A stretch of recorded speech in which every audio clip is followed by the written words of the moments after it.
میں جب یہ کویشچن کرتا ہوں کہ سوال پوچھیں تو میں نے یہ دیکھا کہ یہ ایک جو سوال ہے نا یہ ریپیٹ ہو رہا ہے، یعنی کہ بہت سارے لوگوں کا ایک کہہ لیں کہ اجتماعی سوال ہے، اور بہت سارے لوگ میں یقین رکھتا ہوں کہ اس سوال سے ریلیٹ بھی کریں گے۔ جب میں لوگوں سے کہتا ہوں کہ کوئی سوال پوچھیں تو وہ کہتے ہیں کہ ڈاکٹر وسیم ہمیں جو ہم ڈیزرو کرتے تھے ہمیں ملا نہیں، ہماری قدر نہیں کی گئی، میں جو سمجھتا ہوں کہ مجھے جو میرا دام لگنا چاہیے تھا یا جو مجھے مقام ملنا چاہیے تھا وہ ملا نہیں، لوگوں نے میری قدر نہیں کی، جس ادارے میں میں کام کرتا اس نے میری قدر نہیں کی، یعنی کہ یہ گلہ ہوتا ہے ان کا۔ تو اس دن میں آڈیو سن رہا حضرت واصف علی واصف رحمۃ اللہ کی، تو اس میں ارشاد فرماتے ہیں کہ اپنی قیمت لگانا بند کرو۔ یہ جو اپنی قیمتیں لگاتے رہتے ہیں نا کہ ہائے مجھے تو وہ ملا نہیں جو میں ڈیزرو کرتا تھا، یہ فوراً گلے میں چلا جاتی ہے بات اور ناشکری میں چلی جاتی ہے۔ اب سے ہم کیا بولیں گے کہ جو بھی مجھے ملا اللہ نے مجھے میرے حق سے زیادہ دیا۔ نعمتیں گننا تو شروع کرو۔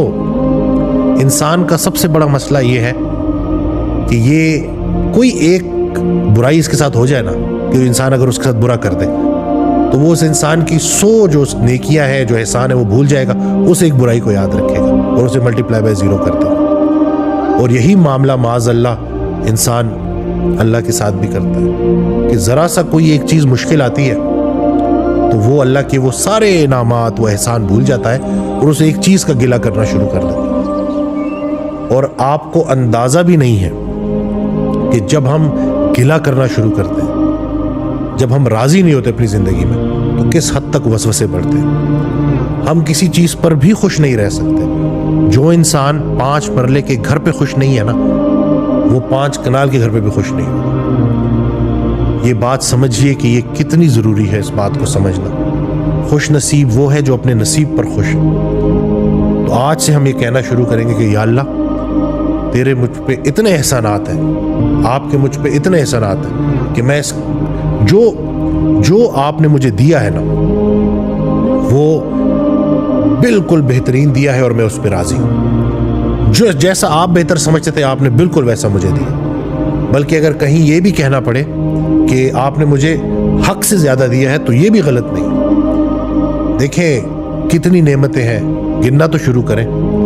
یہ نظارے بنائے اللہ نے اور اس کے بعد اس کو دیکھنے کے لیے آپ کو آنکھیں دے دی، عقیدہ دے دیا، ایمان دے دیا، والدین دے دیے۔ ہم اکثر گلہ کر رہے ہوتے ہیں، اکثر لوگ آتے ہیں اور مرد آتے ہیں اور وہ کہتے ہیں کہ میری وائف جو ہے بڑی بدتمیز ہے، تو اس بدتمیز وائف کو اپنا نصیب سمجھ کے قبول کر لو۔ باہر کی ساری دنیا آپ نے راضی کی ہوئی ہے اور ایک جو آپ کے گھر میں جو آپ کا ہم سفر ہے وہ آپ سے راضی نہیں ہوتا۔ اتنی انا کا مسئلہ بنایا ہوا ہے ہم نے کہ اس میں ہم اس بندے کو نہیں راضی کر سکتے جس کو راضی کرنا سب سے زیادہ ضروری ہے، بلکہ اس کو ہم اتنا نظر انداز کرتے ہیں۔ کمزور بیویوں کو ہم نے اتنا نظر انداز کیا ہے کہ وہ کمزور بیویاں اب اتنی طاقتور ہوتی جا رہی ہیں کہ وہ معاذ اللہ کہیں عذاب کی شکل اختیار نہ کر لیں۔ اور یقین جانے جو میں سن رہا ہوں، جو میں دیکھ رہا ہوں نا، یہی ہوتا نظر آ رہا ہے۔ رشتے کمزور ہو گئے۔ پہلے دشمن جو ہے نا دور کہیں رہا کرتے تھے، اب گھروں کے اندر ہی جانے دشمن ساتھ ساتھ رہ رہے۔ کیا ہو گیا ہے؟ چھوٹی سی زندگی ہے، 4 دن کا میلہ ہے، پھر اس کے بعد یہ سب ختم ہونے والا ہے۔ تو یہ جو کچھ عرصے کا سٹے ہے عارضی اس دنیا میں، اس میں بھی ہم راضی نہیں رہ سکتے۔ یہ جو قریبی ارد گرد رہنے والے